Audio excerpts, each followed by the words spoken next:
So today we're going to be talking about moving a non-moving car. So let's first talk about the poor man method. So what you want to do on the poor man method is you use a floor jack, wood, whatever you have laying around, and what you want to do is basically try to span the car so you can safely pick it up from one jack position.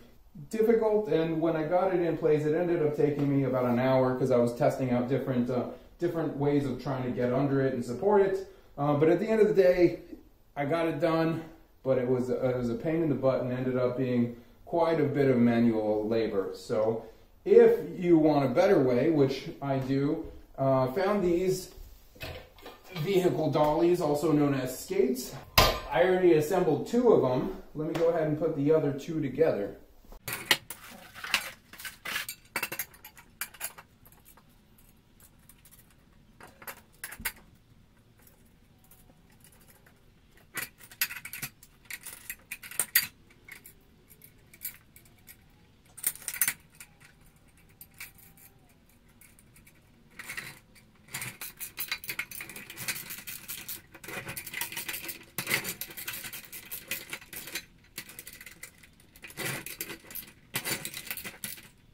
So these are just the Harbor Freight ones. These are about 50 bucks each. I think they're 55 bucks.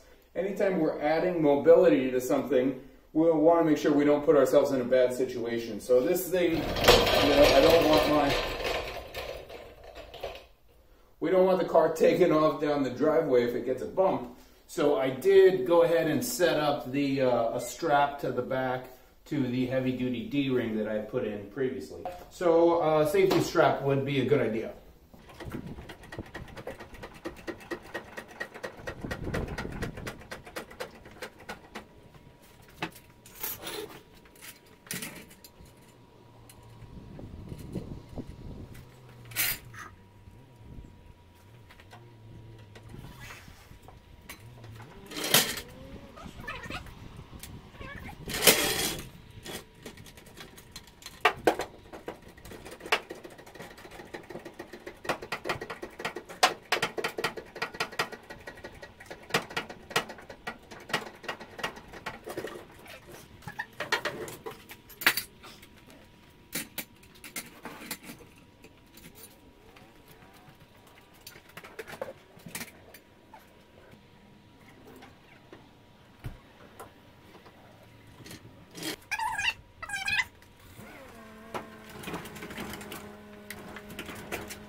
So that was definitely easier than the poor man method.